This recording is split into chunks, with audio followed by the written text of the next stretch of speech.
The U.S. will take over the Gaza Strip, and we will do a job with it, too.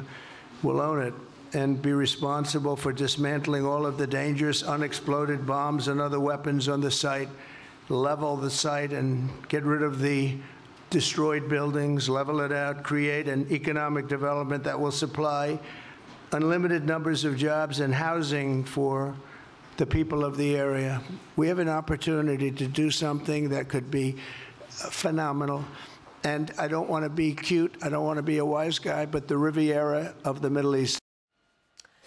And that's President Trump this week with Israeli Prime Minister Benjamin Netanyahu, the first foreign leader to visit the White House in President Trump's second term, with the president's bold idea for the United States to take over the war-torn Gaza Strip and rebuild it, calling its current state uninhabitable. Hamas yesterday released 3 Israeli hostages in exchange for 183 Palestinian prisoners. The Israeli hostages appearing weak and emaciated when they finally came out.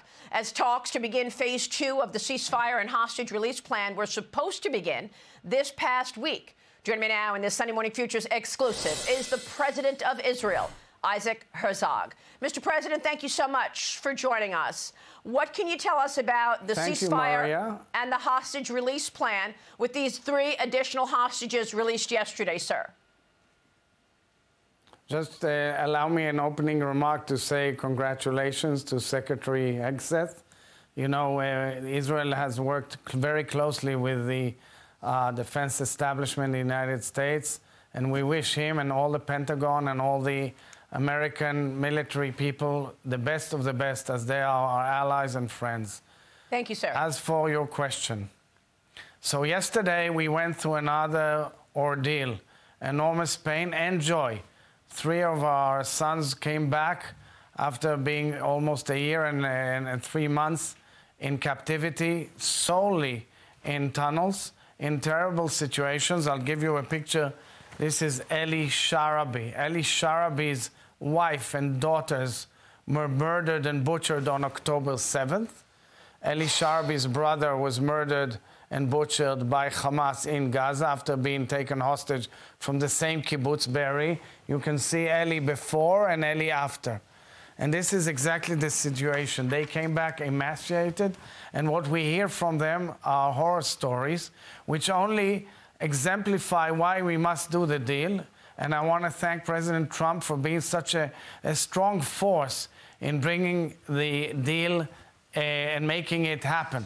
Because every person that we bring back, we are saving an entire universe, as we believe in Jewish faith. And now we have still 76 hostages out there. We must bring them back home. So, Mr. President, the United States broke news this week where the Trump team will be planning to sell $7 billion in weapons to Israel. Top Democrats are ripping the administration for bypassing Congress. The question becomes, will Israel begin these negotiations on phase 2 terms of this ceasefire this upcoming week? These negotiations were supposed to start last Monday.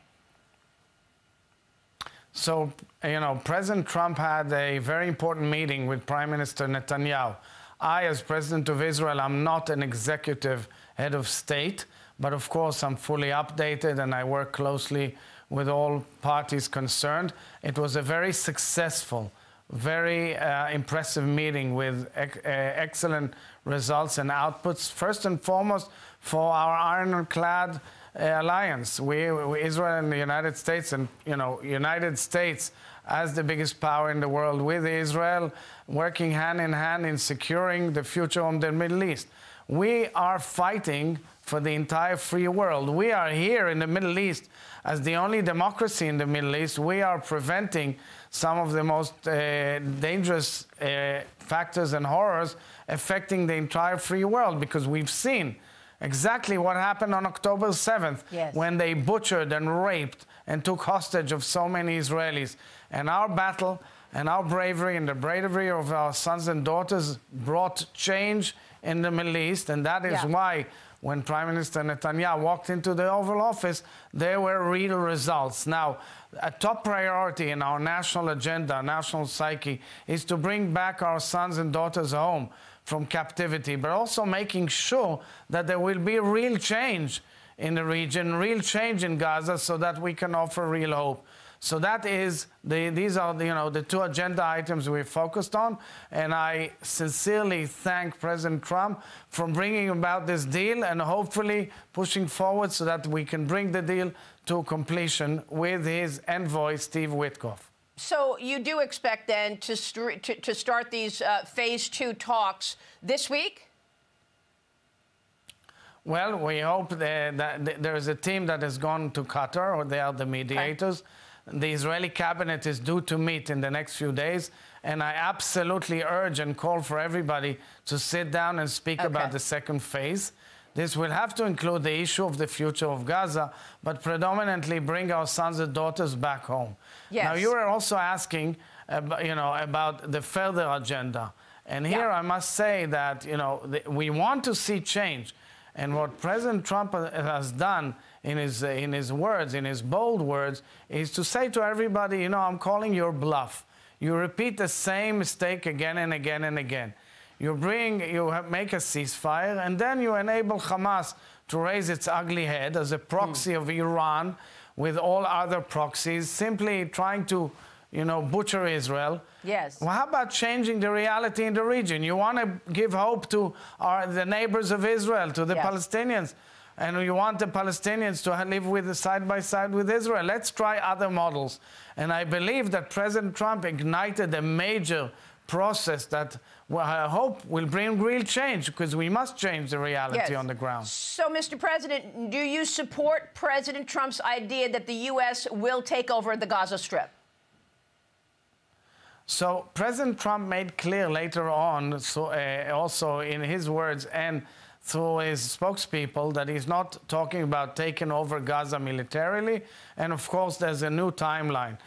President Trump is due to meet with major Arab leaders. First and foremost, the King of Jordan and the President of Egypt, and I think also the Crown Prince of Saudi Arabia as well, and so forth and so on.